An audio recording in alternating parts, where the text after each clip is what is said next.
अस्सलाम वालेकुम। अच्छा जी बेटा, हमारी डिस्कशन सीवीपी एनालिसिस पे हो रही थी। सीवीपी एनालिसिस पे हमने इलस्ट्रेशंस की हद तक बात सारी डिस्कस कर ली थी। सिंगल प्रोडक्ट सीवीपी एनालिसिस या ब्रेक इवन एनालिसिस पे देख लिया था। Multi product break even analysis पे हमारी बात हो गई थी। और आखिरी लेक्चर जो हमारा कल की तारीख में ऑनलाइन हुआ था, उसमें हमने क्वेश्चन नंबर 19 को डिस्कस कर लिया था। इसके कंपोनेंट्स चीज़ें उन पे बात हो गई थी। तो आज इंशाअल्लाह हम इस सवाल को सॉल्व करने की कोशिश करते हैं इंशाअल्लाह। तो लेकिन से पहले वी मूव फॉरवर्ड, कोई किसी बच्चे के दिल में कोई सवाल है जो डिस्कशन हमारी हो चुकी है उसको लेके कुछ पूछना चाहते हैं, किसी इलस्ट्रेशन को लेके, किसी कॉन्सेप्ट को लेके, तो पूछिए जनाब। सीवीपी एनालिसिस पे मैंने जब आपको बताया कि एग्ज़ाम पॉइंट ऑफ व्यू से ये एक अहम टॉपिक है। इसको मैं एक तो फिर ज़रा जो हमारी स्कीम है पास्ट पेपर एनालिसिस आपके सामने एक बार लेटेस्ट रख दूँ कि ऑनलाइन में शायद हमारा लास्ट अटैम्प्ट मिस हो गई थी। तो अब देख सकते हैं कि ये 2 अटैम्प्ट यहाँ पे गुजरी हैं जिनमें ये नहीं आया। इसके अलावा हर अटैम्प्ट में सेक्शन ए का सवाल है। तो मैं तो समझता हूँ ये 2 अटैम्प्ट एक्सेप्शन है, इनको आप भूल जाइए। ये हर अटैम्प्ट में आने वाला सवाल है, ठीक है। क्योंकि 1 2 3 4 5 6 7 8 8 में से 2 में नहीं आया, 8 में से 6 में सवाल हमें नज़र आ रहा है। मेरे हिसाब से आपको ज़हनी तौर पर तैयार रहना चाहिए कि हर अटैम्प्ट में यहाँ से सवाल हमें मिलने वाला है। तो रिसेंट अटैम्प्ट में भी 9 मार्क्स का सवाल इधर से हमें पड़ा। तो ये जनाब इसका एनालिसिस था जो मैंने आपको अपडेट कर दिया। और अब हम दोबारा आते हैं अपने पास पेपर्स की तरफ जिन पे हमने डिस्कशन स्टार्ट करनी है। तो कोई सवाल बिफोर वी मूव फॉरवर्ड किसी बच्चे के जहन में? एक बात ध्यान में रखिएगा, मैं चलते चलते भूल ना जाऊं, एक स्लाइड हमारी आगे रहती है ग्राफ्स की, ठीक है, वो हमने डिस्कस करना है, याद रखिएगा। फिलहाल हम ये अक्सर मुझसे हो जाएगा मैं सवाल करते करते अगले चैप्टर पे मूव ना कर जाऊँगा, ख़त्म हो गया। तो एक स्लाइड हमने छोड़ी भी है, तकरीबन 15-20 मिनट की आधे घंटे की डिस्कशन है, वो इंशाअल्लाह हम सवाल ख़त्म करने के बाद करेंगे। तो जनाब हम फिर क्वेश्चन नंबर 19 से बात शुरू करते हैं, जिस पे हमने लास्ट लेक्चर में डिस्कशन कर ली थी। तो आज हम उसको मुंतकी अंजाम पे पहुँचाते हैं। क्वेश्चन नंबर 19,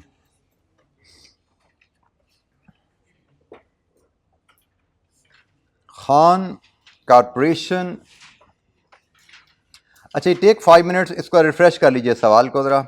रिक्वायरमेंट है हमारी, compute break even sales amount of KCL, also determine the product wise break even sales amount. Multiple product scenario है, प्रोडक्ट वाइज हमें ब्रेक इवन रेवेन्यू बताना है। एक बार क्विकली वॉक थ्रू कर लीजिए सवाल से, फिर हम बात शुरू करते हैं इस पर।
अच्छा जी, हमें यहाँ पे कहा गया है कि आप प्रोडक्ट वाइज पहले ब्रेक इवन सेल्स अमाउंट बताइए KCL की, और उसके बाद उसको प्रोडक्ट वाइज ब्रेकअप कर दें। तो हमें सबसे पहले बेटा बेसिक फार्मूला को पिक करना होता है। CVP एनालिसिस में हमारे बच्चे की प्रॉब्लम क्या होती है कि वो डाटा में खोया रहता है, हालांकि जवाब आपको निकलना होता है रिक्वायरमेंट से। आप सबसे पहले रिक्वायरमेंट की बेस पे जाइए कि आपको फार्मूला क्या चाहिए। मुझे सवाल में ब्रेक इवन रेवेन्यू चाहिए। ब्रेक इवन रेवेन्यू के लिए क्वेश्चन नंबर 19 की हम बात कर रहे हैं। ब्रेक इवन रेवेन्यू के लिए मुझे जो इन्फॉर्मेशन चाहिए होती है, एक चाहिए फिक्स कॉस्ट और दूसरी एवरेज CS रेशो। जब मैं फिक्स कॉस्ट ले आऊँ, उसका एवरेज CS रेशो से डिवाइड करूँगा, मुझे ब्रेक इवन रेवेन्यू मिल जाएगा कलेक्टिवली। ब्रेक इवन रेवेन्यू मुझे टोटल मिल जाएगा और उसको फिर मैं ब्रेक कर दूंगा प्रोडक्ट्स में। ब्रेक इवन रेवेन्यू फिर A और B और C, इसकी रेशो मैं देखता हूँ कौन सी रेशो लेनी है, किस में ब्रेक करना है। तो ये है मेरा आंसर, ठीक है। Fix cost, average CS ratio, break even revenue आ जाएगा। चलिए इसको मैं फजीद कर देता हूँ। If this is value A, this is value B, तो A डिवाइडेड विद B ये रेवेन्यू आएगा। और फिर हमारे पास ये जो वैल्यू निकलेगी यहाँ पे ये भी तो प्रोडक्ट आ रहे हैं, इसको ये भी ना ही करें तो ये ओवरलैपिंग हो जाता है। हम इसको let me put it x, this is y, तो हम इसको x डिवाइडेड बाय कर देते हैं, ठीक है। लेट्स अज्यूम ये z वैल्यू आ गई है। फिर इस z वैल्यू के 3 हिस्से हमने करने हैं, वो कैसे करने हैं इस पर बाद में बात करते हैं। तो हम बात शुरू करते हैं सबसे पहले फिक्स कॉस्ट की। फिक्स कॉस्ट की तरह सवाल में हमें जो कॉस्ट दी गई हैं, एक तो ये डायरेक्ट मटेरियल है, ये तो वेरिएबल होती है। एक डायरेक्ट लेबर है, ये भी वेरिएबल है। सेलिंग एंड डिस्ट्रीब्यूशन है, इसके लिए ये नोट गिवन है जिसमें उसने कहा इसमें कमीशन भी है, इसमें डिस्ट्रीब्यूशन एक्सपेंसेस भी हैं, और उसने कहा इनके अलावा बाकी सारे फिक्स हैं। और ओवरहेड्स की बात करें तो ओवरहेड्स के बारे में उसने यहाँ पे ऊपर तो ओवरहेड यहाँ पे कुछ नहीं दिया गया, ओवरहेड की कहानी यहीं पे अवेलेबल है कि टोटल 380 थे, जिसकी कहानी ये कुछ अवेलेबल है। अच्छा, ये जो बुलेट है ना, इस बुलेट को थोड़ा सा मैं मुझे लगता है कि ये बुलेट यहाँ पे नहीं होनी चाहिए, ये लाइन यहाँ पे होनी चाहिए।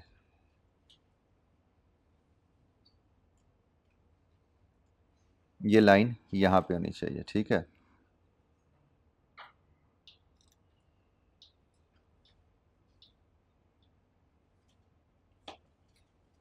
चलें फिलहाल हम इसको छोड़ते हैं, इसको हम इग्नोर करते हैं, हम इसके मुताबिक सवाल इसको छोड़ दें, इसका सवाल वैसे ही देखते हैं। अच्छा जी, अब आइए हमने फिक्स कॉस्ट निकालनी है। इसका मतलब फिक्स कॉस्ट हमारे पास प्रोडक्शन ओवरहेड में है, फिक्स कॉस्ट हमारी सेलिंग डिस्ट्रीब्यूशन में है, और फिक्स कॉस्ट हमारे पास एडमिन में भी है। तो हम वन बाय वन पहले हम वर्किंग वन बनाते हैं फिक्स कॉस्ट के लिए। वर्किंग वन,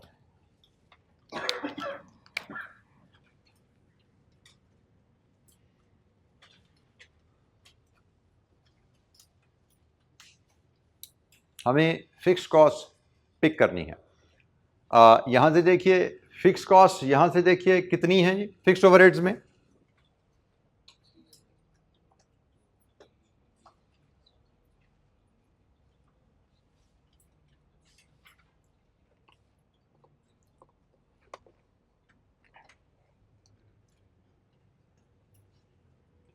हमें फिक्स कॉस्ट वर्किंग वन में लेनी है। सबसे पहले यहाँ पे लीजिए एडमिन ऑल फिक्स, कितनी है जी 90 प्लस 54 प्लस 36, ये बन गई जनाब आपकी 180 रुपीज़ इन मिलियन। फिर इसके बाद आ जाइए आप प्रोडक्शन ओवरहेड्स पे। प्रोडक्शन ओवरहेड्स ले लेते हैं हम। प्रोडक्शन ओवरहेड्स ने कहा जी टोटल फैक्ट्री ओवरहेड्स 380 हैं। All factory overheads are fixed except, मतलब टोटल में ये दो वेरिएबल हैं, बाकी सारे फिक्स्ड हैं। इसका मतलब टोटल में से ये दो निकाल दो तो बाकी फिक्स बच जाएगा। तो भाई टोटल 380 में से जो वेरिएबल है वो निकाल दो। 380 में से वेरिएबल कौन से हैं?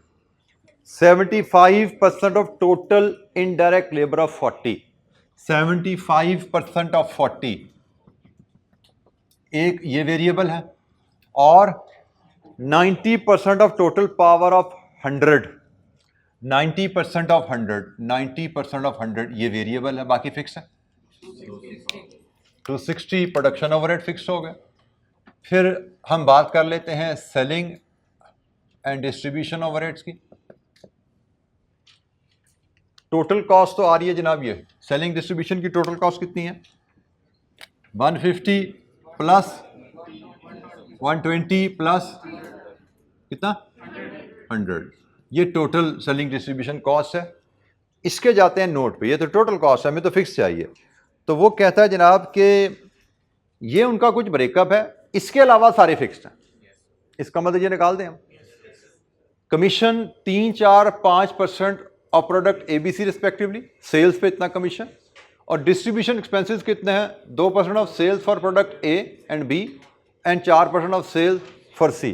अब ज़रा देख लीजिए, इनको मिला के मैं अगर वर्किंग बना लूँ तो ए के ऊपर 3 जमा 2 5, बी के ऊपर 4 जमा 2 6, और सी के ऊपर 5 जमा 4 9। ठीक है जी, 5%, 6%, 9% ऑफ सेल्स। एग्रीड जी? ये हमारे पास कमीशन के रेट्स आ गए और ये हमारे पास सेल्स की वैल्यू आ रही है। तो यहाँ से देख लीजिए जी, मैंने माइनस करना है, माइनस 1500 का 5%, 1500 का 5%, माइनस 900 का 6%, माइनस 600 का 9%। लीजिए जी, बताइए यहाँ से 187। लीजिए जी, टोटल कर लीजिए, 627 मिलियन रुपीज इन मिलियन, ये हमारे फिक्स कॉस्ट आ गई थी जी। बेटा एनी क्वेश्चन? क्वेश्चन को बेटा सिर्फ ध्यान से पढ़ना है, आपको पता होना चाहिए मुझे चाहिए क्या। मुझे फिक्स कॉस्ट चाहिए, कहाँ से मिलेगी? ले ली। एवरेज सीएस रेशियो चाहिए, उसको भी निकाल लेते हैं अभी हम जी। बेटा एनी क्वेश्चन?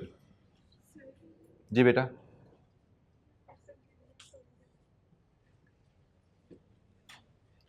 बेटा यहाँ पे उसने कहा सेलिंग एंड डिस्ट्रीब्यूशन में एक कमीशन है और एक डिस्ट्रीब्यूशन एक्सपेंसेस है, और दोनों as a percentage of sales है। 3%, 4%, 5% प्रोडक्ट एबीसी का परसेंटेज ऑफ सेल, और डिस्ट्रीब्यूशन एक्सपेंसेस भी ए और बी का 2% और सी का 4%। तो मैंने वो ऐड कर दिया, इसमें 2 ऐड कर दिया, इसमें 2 ऐड कर दिया, इसमें 4 ऐड कर दिया। तो ये selling commission plus distribution expenses combined हो गए। कंबाइनिंग एक्सपेंसेस मैंने वहाँ पे कैलकुलेट कर ली, क्योंकि मैंने सेलिंग डिस्ट्रीब्यूशन टोटल एक्सपेंस मेरे पास आ रहा था ना। तो प्रेजेंटेशन जैसे मर्जी बेटा आप करें, उससे कोई फर्क नहीं पड़ता। मेरे पास टोटल एक्सपेंस आ रहा था सेलिंग डिस्ट्रीब्यूशन का, तो टोटल एक्सपेंस में से मैंने वेरिएबल एक्सपेंस माइनस कर दिया, बाकी मेरे पास फिक्स्ड एक्सपेंस बच गया जी। अब बेटा मेरे पास ये आ गया फिक्स कॉस्ट का नंबर। अब मुझे एवरेज सीएस रेशियो चाहिए, इसके लिए मैं वर्किंग 2 बना लेता हूं।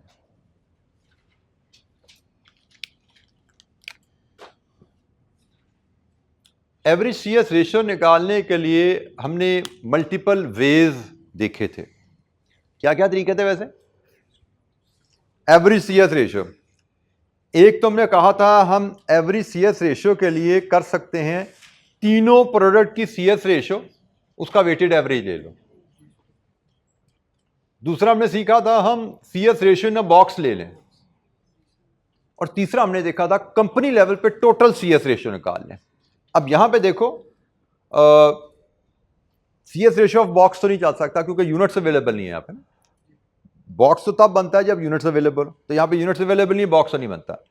यहां पे कन्वीनियंट क्या है? कंपनी लेवल पे टोटल। मैं टोटल का कॉलम यहां पे बनाता हूं, जिसमें टोटल रेवेन्यू में से टोटल वेरिएबल कॉस्ट लेस करके टोटल कंट्रीब्यूशन ले लेते हैं। तो total contribution over total sales CS ratio आ जाएगी। ठीक है, वो मेरे लिए यहां पे ज्यादा आसान है। तो जनाब हम 1 बाय 1 चलते हैं। सबसे पहले मैं टोटल सेल्स लाता हूं। टोटल सेल्स मेरी हैं 1500 जमा 900 जमा 600, 3000 रुपीज़ इन मिलियन में है जी ये 3000। फिर मैं इसमें से लेस करता हूं वेरिएबल कॉस्ट, और वेरिएबल कॉस्ट में सबसे पहले मेरे पास है डायरेक्ट मटेरियल। डायरेक्ट मटेरियल तो वेरिएबल ही होती है, टोटल कर लें 660 जमा 360 216 1236। फिर इसमें से लेस कर दें हम डायरेक्ट लेबर। डायरेक्ट लेबर भी सारी वेरिएबल होती है, 120 100 80 टोटल हो गया 300। इसके बाद इसमें से मैं लेस करता हूं प्रोडक्शन ओवरहेड्स। तो जैसे देखिएगा प्रोडक्शन ओवरहेड टोटल कितने थे, फिक्स कितने हैं, तो वेरिएबल कितने हुए 380 माइनस 260 120। फिर मैं लेता हूं variable selling and distribution. Selling and distribution ये पड़े हैं जी वेरिएबल, यहां से उठा लो बेशक, 1 2 3 ये बने 75 प्लस 54 प्लस ये भी 54,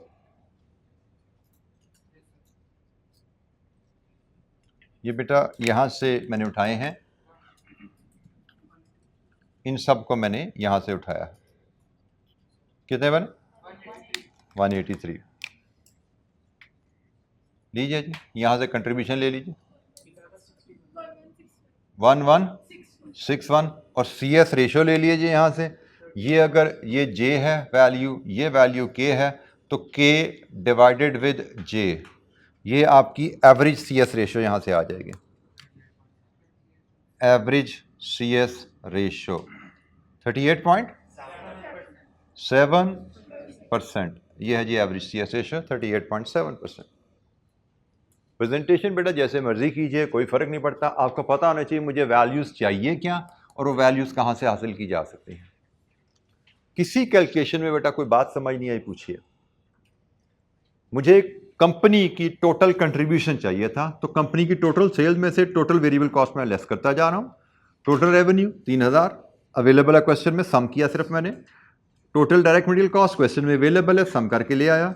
लेबर अवेलेबल है, सम करके ले आया।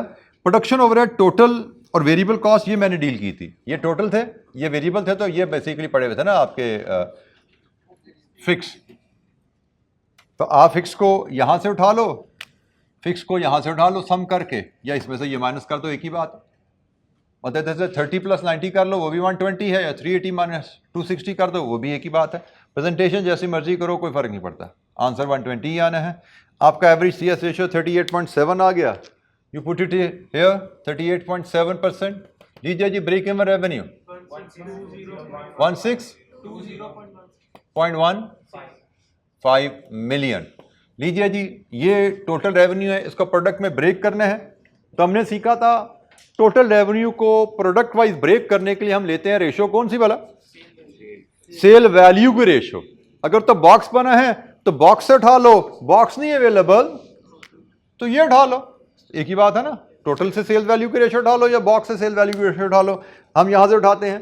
तो जनाब ए की होगी Z मल्टीप्लाइड विद 1500 बटा 3000, Z मल्टीप्लाइड विद 900 बटा 3000, Z मल्टीप्लाइड विद 600 बटा 3000। यहां से आपको इसके 3 हिस्से होते नजर आएंगे।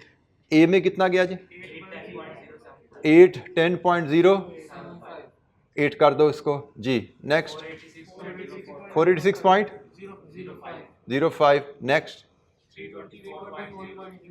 0। लीजिए जी ये हमारे पास ब्रेक इवन रेवेन्यू आ गया प्रोडक्ट वाइज। CVP एनालिसिस के सवाल बड़े आसान हो जाते हैं अगर आप बेसिक फार्मूला पिक करके वहां से आना शुरू करो। अगर आप डाटा में खो गए कि डाटा के साथ क्या करना है, तो डाटा बड़ा स्कैटर्ड और बड़ा ट्रिकी हो जाता है बात का। हमेशा CVP के सवाल को पकड़ने के लिए उसका बेसिक फार्मूला सामने लेके आओ। CVP के सवाल भी जनरली बच्चों के लिए चैलेंजिंग बन जाते हैं, और मैं वजह बता रहा हूं उसके चैलेंजिंग होने की यही है कि स्टूडेंट्स बेसिक फार्मूला पिक नहीं करते। हमेशा सवाल को पकड़ो, रिक्वायरमेंट किस बेसिक फार्मूला से हल होनी है। तो ये जनाब वो बेसिक फार्मूला था जिससे मेरी रिक्वायरमेंट हल होनी थी, मैंने सबसे पहले उसको पकड़ा। फिर उसकी मुताबिक जो जो इंफॉर्मेशन में चाहिए मैं ढूंढता गया। जी जनाब, एनी क्वेश्चन?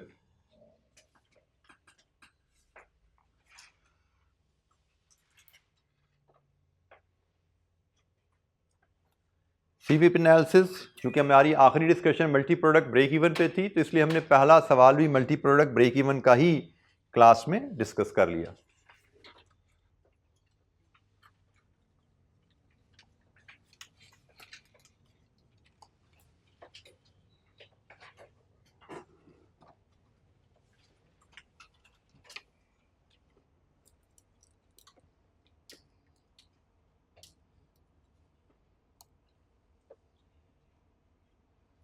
क्वेश्चन 1 आपका होम असाइनमेंट में जाएगा। हम क्वेश्चन 2 को देखेंगे। नेक्स्ट क्वेश्चन जो हमारी डिस्कशन में आएगा that is question number 2।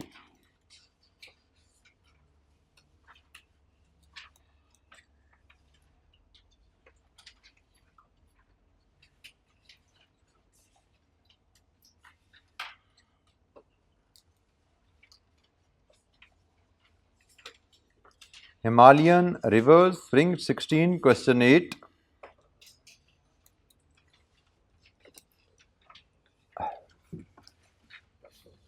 Calculate break-even sales revenue and quantity for the next year. Revenue भी और quantity भी. If HR expects to earn a contribution margin of 40% of sales, net of 2% commission. मतलब sale price में से 2% commission निकालने के बाद 40% contribution कमाना है। तो ये जो एग्जामिनर ने ये ट्रिक डाली है, ये अक्सर सवालों में डालता है। नॉर्मली हमें कंट्रीब्यूशन दिया जाता है एज प्राइस 40% ऑफ प्राइस, लेकिन यहाँ पे उसने कहा 40% ऑफ प्राइस नहीं है, 40% ऑफ 98 है। प्राइस में से 2% कमीशन निकालो, उसका 40% कंट्रीब्यूशन। ये एग्जामिनर ने एक से ज़्यादा सवालों में ये चीज़ टेस्ट की है। तो पहले हम इसी को ही समझ लें, ये कहानी है क्या। मतलब हमारी प्राइस अगर 100 है तो इसमें से कमीशन निकलेगी कितनी भला? 2%। तो बाकी जो बचेगा 98, इसका कंट्रीब्यूशन मार्जिन है, इसका 40%। तो 98 का 40% कितना बनता है? 39.2%। अब जरा तुझे से देखिएगा, इसमें से ये माइनस करो, बाकी क्या बचा? 58.8। बेटा एक बार बोर्ड पे देखिएगा, समझिएगा। हमें पता है जब हम कंट्रीब्यूशन मार्जिनल कॉस्टिंग की बात कर रहे हैं तो प्राइस के दो हिस्से होते हैं, एक वेरिएबल कॉस्ट, एक कंट्रीब्यूशन। प्राइस के दो हिस्से होते हैं, price minus variable cost is equal to contribution. ठीक है ना, यही होते हैं ना दो हिस्से। अब ये पड़ी है मेरी प्राइस 100 और ये पड़ा हमारा कंट्रीब्यूशन 39.2, ऐसा ही है। तो प्राइस का एक हिस्सा अगर 39.2 मैं इसमें से माइनस कर दूं तो बाकी जो बचा वो क्या बचा? 60.8। ये क्या है? Variable cost. और ये वेरिएबल कॉस्ट किधर पड़ी है? 2 रुपए ये पड़ी है, 58.8 ये पड़ी है।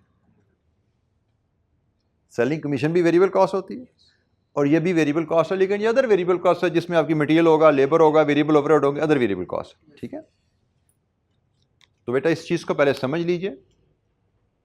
उसने जैसे मुझे डाटा दिया, मैंने उसके मुताबिक पहले लिखा, प्राइस में से 2% कमीशन निकालो, जो प्राइस नेट ऑफ कमीशन बचती है इसका 40% कंट्रीब्यूशन है, मतलब 39.2% कमीशन कंट्रीब्यूशन। ठीक है, 58.8 जो बच रहा है ये क्या है वो मैंने आपको यहाँ पे लिंक कर दिया। ये बेसिकली इन दो वैल्यूज़ को सम करें, ये दोनों वैल्यूज़ मिल के आपकी वेरिएबल कॉस्ट बन रही हैं। एक ये कमीशन वेरिएबल कॉस्ट है और ये अदर वेरिएबल कॉस्ट है, क्योंकि प्राइस के तो हिस्से ही दो होते हैं। प्राइस में से वेरिएबल कॉस्ट निकालो तो कंट्रीब्यूशन बचता है, और प्राइस में से कंट्रीब्यूशन निकालो तो वेरिएबल कॉस्ट बचती है। तो पहली तो ये अंडरस्टैंडिंग लेना ज़रूरी है, क्योंकि इस अंडरस्टैंडिंग के बगैर ये सवाल हल नहीं होता। जब तक आपको ये रिलेशनशिप जहन में बिल्कुल क्रिस्टल क्लियर नहीं है ना, ये बात क्या हो रही है, ये सवाल हल नहीं होगा। सीवीपी एनालिसिस में लॉजिकल मैथ जो मैं शुरू से आपको कहता हूँ बहुत हाई लेवल का टेस्ट होता है। परसेंटेजेस, प्रोपोर्शन, रिलेशनशिप, ये वही कहानी है सारी कि आपने 98%, 40%, 2% उसको लेके ये एक रिलेशनशिप बिल्ड कर लिया और इसी रिलेशनशिप पे आपका सवाल काफ़ी हद तक डिपेंड कर रहा होगा। ये रिलेशनशिप हमने बना लिया वर्किंग साइड पे, अब हम सवाल पढ़ते हैं और आगे उसको हल करने की कोशिश करते हैं जनाब।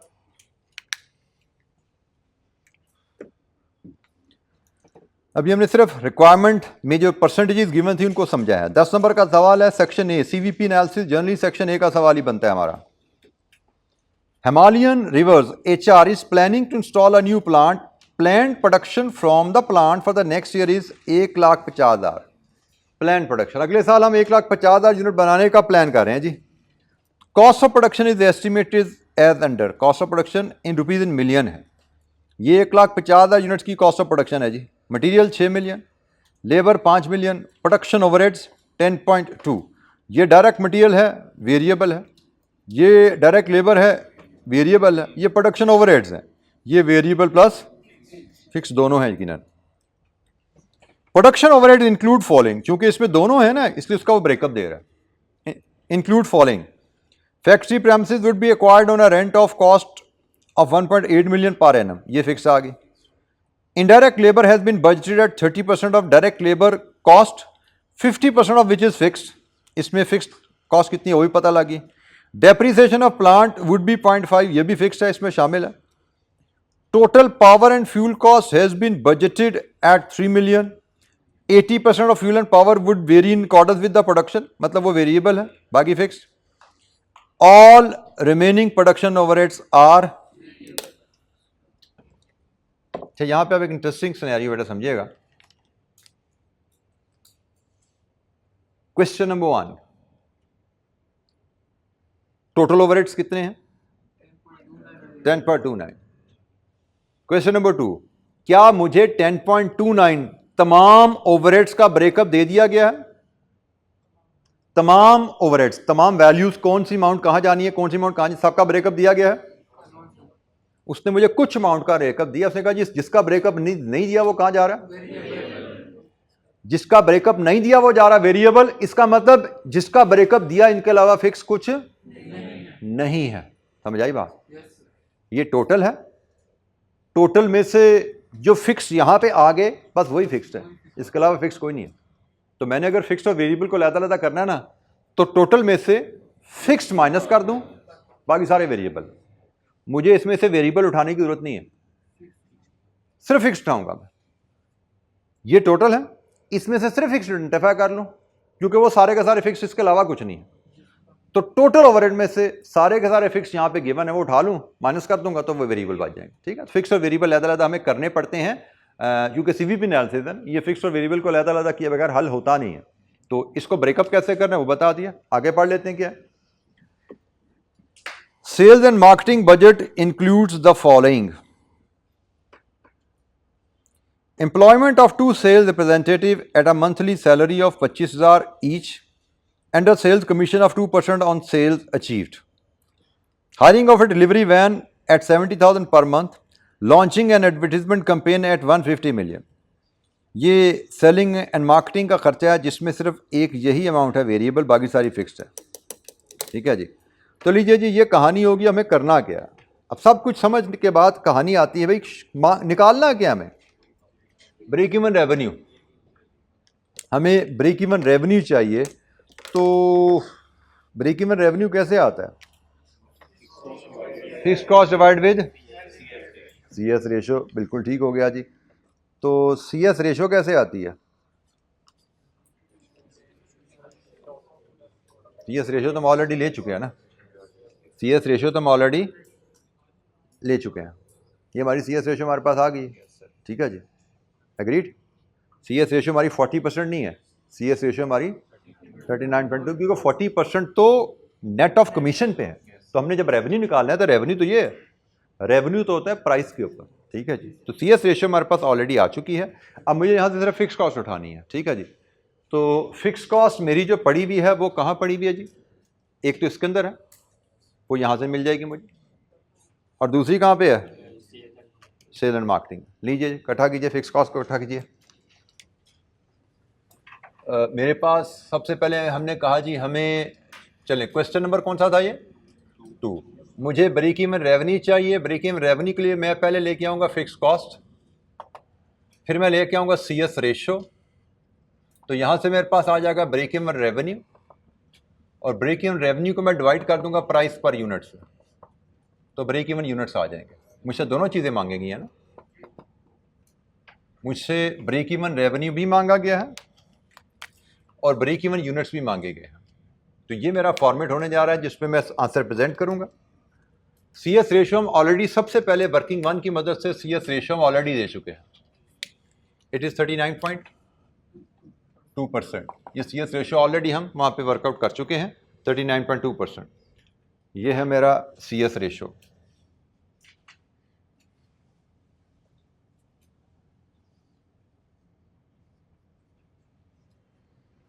अच्छा, जब मुझे फिक्स कॉस्ट चाहिए, इसके लिए मैं बना लेता हूँ वर्किंग टू।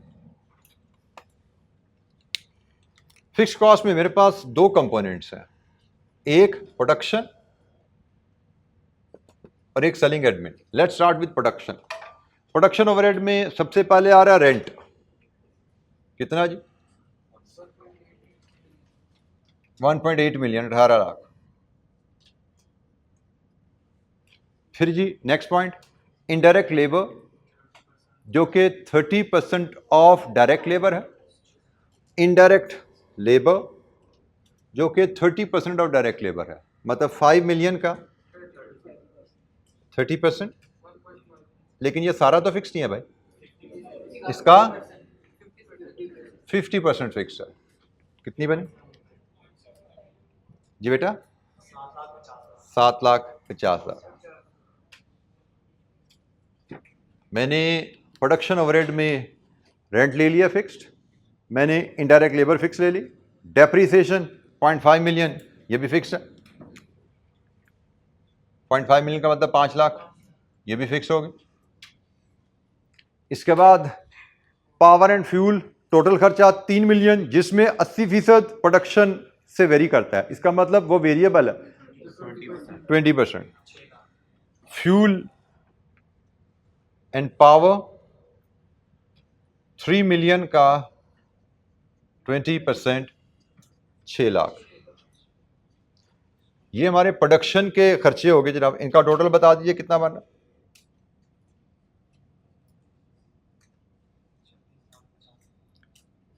36,50,000। ये मेरे पास प्रोडक्शन के फिक्स्ड ओवरहेड्स आ गए। अब इसके बाद आ जाइए यहां पे जो सेल्स एंड मार्केटिंग का खर्चा है। इसके बाद हम सेल्स एंड मार्केटिंग का खर्चा लेते हैं जी। सेल्स एंड मार्केटिंग में फिक्स कॉस्ट में एक तो है जी आपकी सैलरी। सैलरी हमें बताया गया जी 25,000 पर मंथ है, मंथली सैलरी 25,000 है। तो ये 25,000 एक वर्कर हो, हमने लिए हैं 2 वर्कर, और तनख्वाह लेनी है 1 साल की, 6 लाख होगी जी। जी जी, ये भी ऐड कर दीजिए यहाँ पे। आगे कमीशन है, वो तो वेरिएबल है, छोड़ दीजिए। डिलीवरी वैन है, वैन का रेंट है, कितना है जी? 70,000 पर मंथ है, तो इसको भी ज़रा 12 कर दो, सालाना बना लो, 8,40,000। इसके बाद कंपेन है एडवर्टीजमेंट की, कितने की जी? 15 लाख। एडवर्टीजमेंट ये भी फिक्स कॉस्ट है, एडवर्टीजमेंट की कंपेन है 15 लाख, इसको भी ऐड कर लो। लीजिए जी, अब यहाँ से आप टोटल फिक्स कॉस्ट ले सकते हो। ये प्रोडक्शन के हैं, नीचे नॉन प्रोडक्शन ऐड कीजिए। 65,90,000। जी जनाब, हमारे पास जो खर्चे हमें गिवन थे, हमने उसमें से फिक्स्ड कॉस्ट पिक की हैं। वो प्रोडक्शन की है या नॉन प्रोडक्शन की है। CVP analysis marginal costing principle पे बेस करते हैं, जिसमें प्रोडक्शन नॉन प्रोडक्शन सारी फिक्स कॉस्ट एक तरफ हो जाती हैं और प्रोडक्शन नॉन प्रोडक्शन सारी वेरिएबल कॉस्ट एक तरफ हो जाती हैं। तो हमने सबसे पहले प्रोडक्शन और नॉन प्रोडक्शन की फिक्स कॉस्ट को इकट्ठा किया, 65,90,000।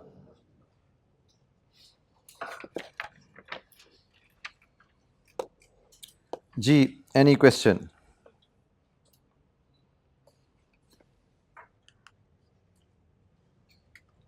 65,90,000 मेरे पास फिक्स कॉस्ट आ गई है। इसको डिवाइड करेंगे CS रेशियो से तो ब्रेक इवन रेवेन्यू आ जाएगा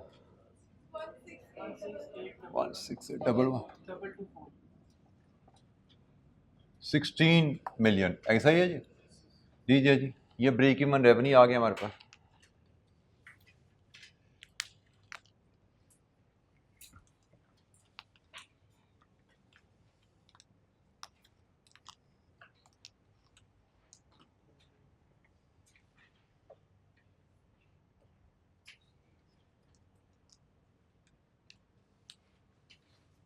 जी बेटा, एनी क्वेश्चन, कोई सवाल यहाँ तक, कोई बात समझ नहीं पूछिए।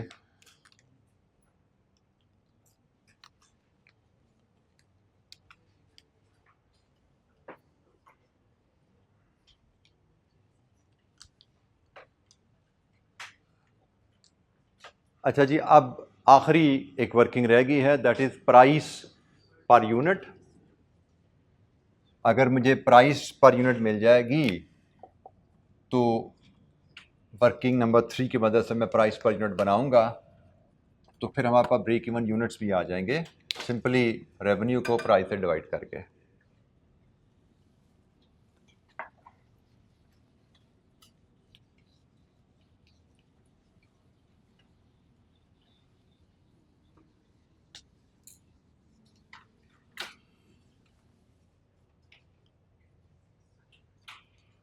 हाँ जी, अब बताइए, कोई बच्चा सोच सकता है प्राइस कहाँ से बनेगी? यहाँ पे मैंने वो कहा था percentage is proportion relationship logical math, वहाँ से प्राइस बननी है आपकी। जी बेटा, कॉस्ट को यूनिट से डिवाइड कर दे। कौन सी कॉस्ट को? वेरिएबल कॉस्ट, बिल्कुल ठीक है। तो वेरिएबल कॉस्ट किधर है? वेरिएबल कॉस्ट, बिल्कुल आपने आइडिया ठीक दिया। वहीं से बात शुरू करते हैं, वर्किंग 3 से। मेरे पास डायरेक्ट मटेरियल अवेलेबल है, वेरिएबल होता है, कितना है? 6 मिलियन। मेरे पास डायरेक्ट लेबर अवेलेबल है, कितना है? सॉरी, वेरिएबल होता है, कितना है? 5 मिलियन। मेरे पास ओवरहेड्स अवेलेबल हैं, इसमें फिक्स्ड ओवरहेड्स, वेरिएबल ओवरहेड दोनों होते हैं। टोटल में से फिक्स निकाल दो तो बाकी वेरिएबल बच जाएगा।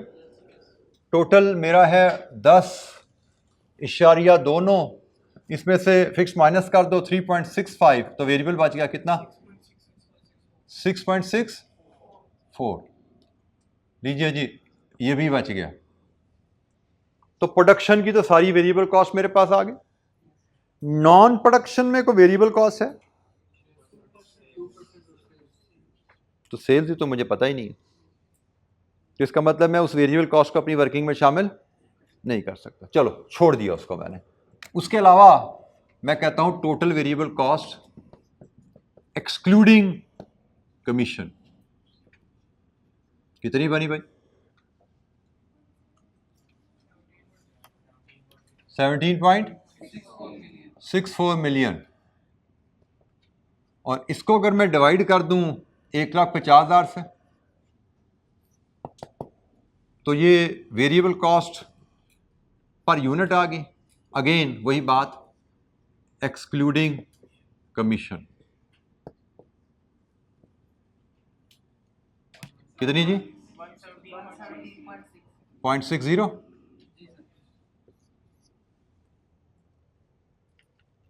यहां तक बात समझ आ गई? अभी तो मेरे पास वेरिएबल कॉस्ट है, मैंने प्राइस पे जाना है, क्या करूं? ये वेरिएबल कॉस्ट एक्सक्लूडिंग कमीशन है। ये देखो, ये वेरिएबल कॉस्ट और प्राइस का रिलेशनशिप गिवन है आपको। ये वेरिएबल कॉस्ट और प्राइस का रिलेशनशिप गिवन है।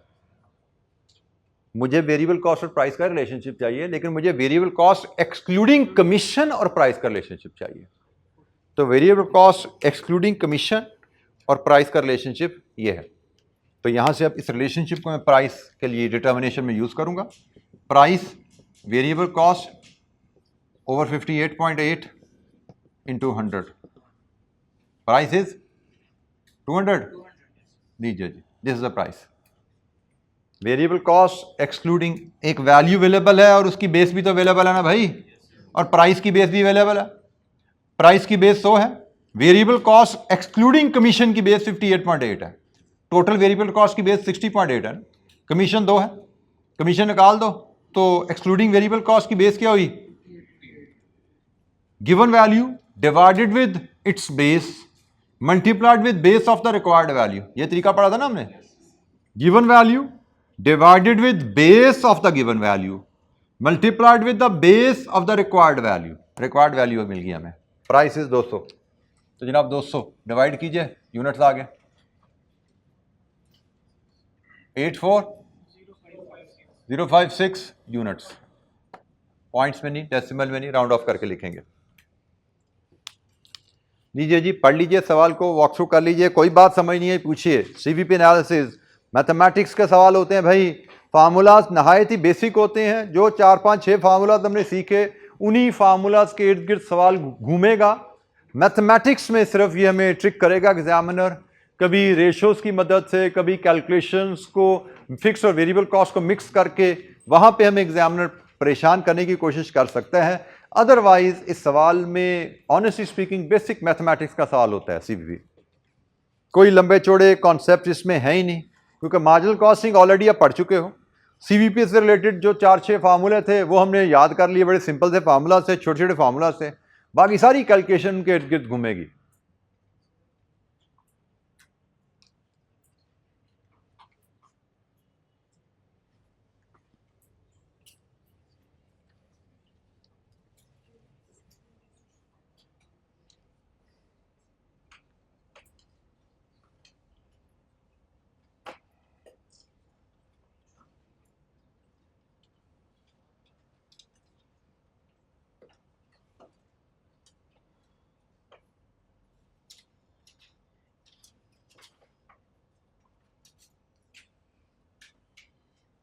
जी बेटा, किसी कैलकुलेशन पे बेटा कोई हेल्प चाहिए पूछिए।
क्वेश्चन नंबर 3 हम आगे चल के देखेंगे। फिलहाल question number 4 Washington limited spring 2018 का क्वेश्चन 3 है। रिक्वायरमेंट, इसकी रिक्वायरमेंट थोड़ी सी डिफरेंट है। सवाल पढ़ के, रिक्वायरमेंट पढ़ के काफ़ी फ़र्क लगता है, लेकिन थोड़ी सी तवज्जो करें तो चीज़ बड़ी आसान हो जाती है। तो पहले हम रिक्वायरमेंट देखते हैं। Calculate minimum number of units to be sold in remaining 10 months. ये जी सवाल में थोड़ा सा ट्विस्ट है। इससे पहले कहा जाता था minimum number of units to be sold in the next year. अब वो नेक्स्ट ईयर नहीं कह रहा, नेक्स्ट 12 मंथ, रिमेनिंग 12 मंथ्स कह रहा है। सवाल पढ़ेंगे तो फिर देखते हैं क्या ये 10 मंथ की कहानी कहाँ से आ गई। टू एनेबल WL टू पे द डिजायर्ड डिविडेंड, ये दूसरा चेंज आ गया। ये प्रॉफिट की बात नहीं कर रहा, ये डिविडेंड की बात कर रहा है। इससे पहले हमने जितने सवाल देखे थे, minimum units to sell to earn target profit होता था, और वहां पे मैंने आपको एक चीज क्लियर कही थी, जो टारगेट प्रॉफिट वहां पे फार्मूला में हम यूज करते हैं वो कौन सा प्रॉफिट होता है भला? Target profit before tax. बिल्कुल ठीक हो गया। तो भाई profit target before tax profit में से पहले निकलता है टैक्स, प्रॉफिट आफ्टर टैक्स आता है, प्रॉफिट आफ्टर टैक्स में से भी डिविडेंड निकलता है। ये रिलेशनशिप आपको जरा ध्यान में रखना पड़ेगा, क्योंकि इस सवाल को हल करने के लिए आपको डिविडेंड और प्रॉफिट बिफोर टैक्स का रिलेशनशिप भी समझना पड़ेगा, क्योंकि उसने आपसे कहा डिविडेंड के मुताबिक यूनिट बताओ, लेकिन आपको डिविडेंड के मुताबिक यूनिट कैलकुलेट करने नहीं आते, आपको प्रॉफिट बिफोर टैक्स के मुताबिक यूनिट कैलकुलेट करने आते हैं। तो आप पहले डिविडेंड को प्रॉफिट बिफोर टैक्स में कन्वर्ट करोगे, फिर आगे सवाल सिंपल हो जाता है। ठीक है, तो हमने कंफ्यूज नहीं हो जाना होता, हमने थोड़ा सा सोचना होता है चीजों को। तो सवाल में कोई नई चीज आए, सिर्फ एक एक्स्ट्रा रीडिंग और एक लम्हे की एक्स्ट्रा सोच चाहिए। सिंपली हाथ पैर असला फेंक के मैदान जंग से भाग नहीं जाना होता कि भाई दुश्मन नया आ गया, हम तो लड़ने आए थे किसी और से, ये तो कुछ और निकल आया, भाग नहीं जाना। थोड़ा सा सोचना है, पैरों पे खड़े होने हैं और तगड़े होकर खड़े होने हैं, समझ आ जाएगी भाई बात क्या है। तो यहाँ पे आपके सामने कितना आसान सा रिलेशनशिप है, डिविडेंड का और प्रॉफिट बिफोर टैक्स का रिलेशनशिप सिंपल है, कोई मुश्किल नहीं है। इंशाअल्लाह अभी हम सवाल पढ़ते हैं तो देखते हैं जी। तो इस सवाल में दो चीजें हैं, एक 10 महीने की कहानी, उसको तो हम डिस्कस करेंगे सवाल के दौरान, लेकिन कम से कम डिविडेंड और पीबीटी की कहानी मैंने क्लियर कर दी आपको। Washington Limited is a listed company having paid up capital of 140 million. WL deals in manufacturing of washing machines. Following are extracts from the budgeted statement of P&L for the year ending 31st December 2018. अच्छा बेटा, अब सवाल को ना पढ़ने के लिए dates को समझना भी बड़ा जरूरी है। अब देखो, स्प्रिंग 18 का पेपर होता कब है, किन तारीखों में अंदाजन? First week of March. और ये बजट किस पीरियड का गिवन है? Year ending 31 December 2018। हम मार्च के फर्स्ट वीक में बैठे हैं, 2018 के, और ये 2018 दिसंबर का बजट है। इसका मतलब जब हम बैठे हुए हैं उससे पीछे 2 महीने गुजर चुके हैं, और जहां बैठे हैं उसके आगे 10 महीने रहते हैं। समझ आई बात? ये 1 साल का बजट था जिसमें से 2 महीने गुजर चुके हैं और 10 बाकी रह गए हैं। ठीक है, ये है सारा बैकग्राउंड इसका। अब यहां से आगे मजीद पढ़ते हैं। बजट 1 साल का है, 2 महीने गुजर चुके हैं। बजट साल का जो किया गया था 10,000 की प्राइस के ऊपर इतना revenue, cost of goods sold जिसमें फिक्स कॉस्ट इतनी शामिल है, ग्रॉस प्रॉफिट आ गया, ऑपरेटिंग एक्सपेंसेस जिसमें फिक्स कॉस्ट इतनी शामिल है, प्रॉफिट बिफोर टैक्स आ गया,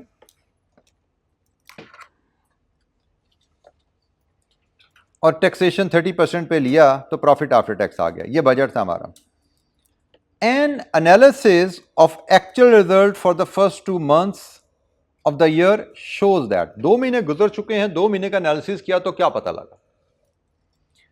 due to change in import duty structure, imported products have become available in the market at much cheaper price. Consequently, it was decided to reduce the selling price to 9500 per unit with effect from 1st January. हमने जब budget बनाया था ना जनवरी से पहले, दिसंबर में, हमने price रखी थी 10,000, लेकिन जब साल शुरू हुआ तो 1 जनवरी को हमें प्राइस करनी पड़ी, कितनी करनी पड़ी? 9500 प्राइस करनी पड़ी। मतलब 1 जनवरी से प्राइस हमें कम करनी पड़ेगी। इसका मतलब हमारी एक्चुअल सेल सारी की सारी 9500 पे हैं। 1500 washing machines were sold during the period, मतलब 2 महीनों में हम 1500 मशीनें बेच चुके हैं 9500 के ऊपर। Due to increase in raw material prices with effect from 1 January, variable cost of sales has increase by 5%। मतलब हमने यहां पे जो वेरिएबल कॉस्ट ऑफ सेल रखी है ना, उसमें भी 5% इजाफा आ गया प्राइसेस में इजाफे की वजह से। सेल प्राइस में 500 की कमी होगी और वेरिएबल कॉस्ट ऑफ सेल में 5% का इजाफा हो गया हमारे बजट के मुकाबले में। अच्छा, जब प्रेशर आया तो कंपनी अब सोच कर रही है, to boost the sales WL has decided to launch a promotion campaign at an estimated cost of 5 million. Company ने जब ये प्रेशर आया ना, अब सोच रही है, 2 महीने गुजर गए, अब सोच रही है कि हम 5 मिलियन की एक कैंपेन लॉन्च करें एडवर्टीजमेंट की। The directors of WL wish to pay 5% dividend to its ordinary shareholder. However, According to the agreement with the bank, WL cannot pay dividend exceeding 80% of its profit after tax. मतलब profit का 80% dividend दे सकते हो। मतलब आपने अगर 80 रुपए का dividend देना है तो प्रॉफिट आफ्टर टैक्स कमाना पड़ेगा आपको 100 रुपया। 100 रुपये का प्रॉफिट कमाओगे आफ्टर टैक्स तो ही 80 का डिविडेंड दे सकते हो। ठीक है जी। और प्रॉफिट आफ्टर टैक्स से ऊपर टैक्स भी डिडक्ट होता है, फिर प्रॉफिट बिफोर टैक्स की कहानी आती है। अच्छा, ये सवाल है सारी कहानी। अब इसमें कहानी है क्या, बनती क्या है हमारे पास, हमने इस सवाल को कैसे हल करना है। उसने हमसे पूछा रिमेनिंग 10 महीने में कितने यूनिट्स बेचे जाएं। तो इसके लिए मुझे चाहिए रिमेनिंग 10 महीने में मुझे कितना कंट्रीब्यूशन कमाना है। हमारा रिक्वायर्ड कंट्रीब्यूशन नॉर्मली क्या होता है? Required contribution is profit before tax, target profit before tax plus fix cost. This is our required contribution ना। नॉर्मली हम देखते हैं required contribution to earn a target profit क्या है? Target profit before tax plus fix cost. ये हमारा required contribution मिलता है हमें। और हम रिक्वायर्ड कंट्रीब्यूशन को सिंपली कंट्रीब्यूशन पर यूनिट से डिवाइड कर दें तो यूनिट्स आ जाते हैं। लेकिन यहां पे कहानी थोड़ी फर्क है। यहां पे रिक्वायर्ड कंट्रीब्यूशन में से हम ऑलरेडी कुछ कंट्रीब्यूशन कमा चुके हैं। रिक्वायर्ड कंट्रीब्यूशन में से कुछ कंट्रीब्यूशन ऑलरेडी हम कमा चुके हैं। तो यहां पे हमारा सवाल थोड़ा सा मॉडिफाई होगा। किस तरह? क्वेश्चन नंबर 4 हम लेंगे पहले टारगेट प्रॉफिट बिफोर टैक्स, इसमें ऐड करेंगे फिक्स कॉस्ट। तो यहां से हमें मिलेगा टोटल रिक्वायर्ड कंट्रीब्यूशन। इसमें से हम लेस करेंगे contribution earned in first 2 months, वो लेस कर देंगे। तो हमें मिल जाएगा required contribution in remaining 10 months. Agreed? इसको हम डिवाइड कर देंगे कंट्रीब्यूशन पर यूनिट से, तो रिक्वायर्ड सेल्स यूनिट्स आ जाएंगे। हमसे उसने ये पूछा ना कि रिमेनिंग 10 मंथ में कितने यूनिट बेचने हैं। तो हमने इस केस में simply profit before tax plus fix cost divided with contribution नहीं करना, क्योंकि प्रॉफिट बिफोर टैक्स साल का है, फिक्स कॉस्ट साल की है। तो ये कंट्रीब्यूशन तो साल का आ गया। साल में से 2 महीने गुजर चुके हैं। हमने 2 महीने का जो एक्चुअल कंट्रीब्यूशन अर्न्ड है, एक्चुअल कंट्रीब्यूशन जो अर्न्ड है इन फर्स्ट 2 मंथ्स, वो माइनस कर देंगे यहां से। तो हमें मिल जाएगा वो कंट्रीब्यूशन जो हमें रिमेनिंग 10 मंथ में कमाना है, और उसको हम डिवाइड करेंगे कंट्रीब्यूशन पर यूनिट से। तो हमें पता लग जाएगा ये कंट्रीब्यूशन कमाने के लिए अगले 10 महीने में हमें कितने यूनिट्स बेचने हैं। ये है जी इसकी कहानी, जिस पे हमने डाटा अरेंज करना है। ठीक है जी। एक सिर्फ कैलकुलेशन में आपसे इस अमाउंट की आज शेयर करूंगा, बाकी सारी वर्किंग इंशाअल्लाह हम कल करेंगे। टारगेट प्रॉफिट बिफोर टैक्स हम कैसे मेजर कर सकते हैं? मैथमेटिक्स है भाई। हमें रिलेशनशिप पता है कि आपका प्रॉफिट बिफोर टैक्स होता है। मैं प्रेजेंटेशन एग्जाम पे पॉइंट से नहीं कर रहा, आपको समझाने के लिए कर रहा हूं।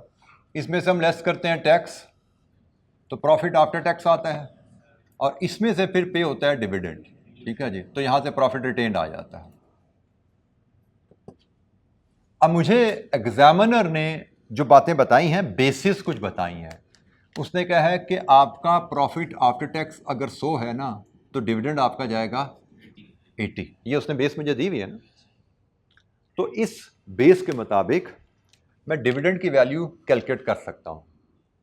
डिविडेंड की वैल्यू, डिविडेंड कितना देना है मैंने, कंपनी कितने % डिविडेंड पे करना चाहती है?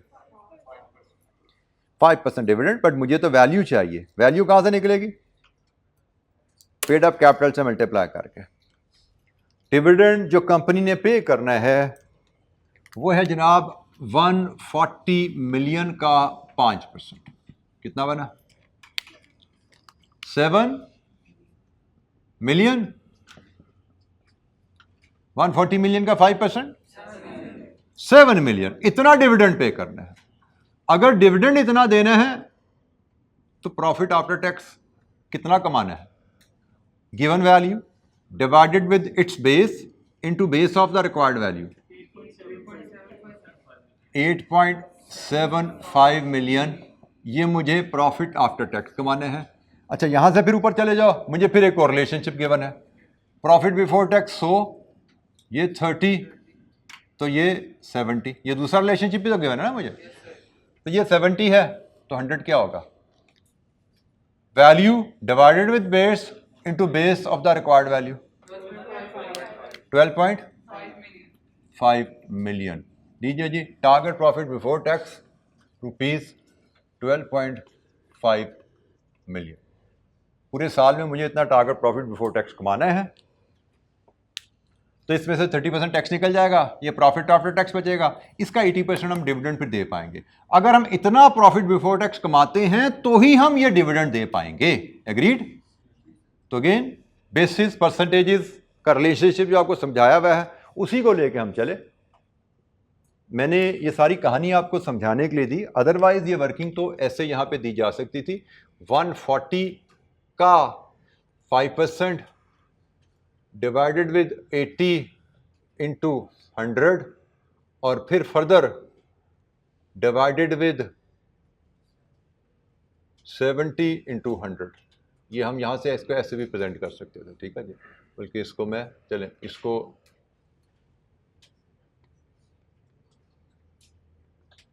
ये आपका डिविडेंड है, 100/80, 100/70 किया तो ये जवाब आ गया। ऐसा ही है। प्रेजेंटेशन एग्जाम में शायद सिर्फ इतनी सी करनी थी, लेकिन इतनी सी आप तब कर पाते हो जब भी आपको रिलेशनशिप इस तरह समझा हुआ है आपने और मैथमेटिक्स पे आपकी ग्रिप ऐसे है।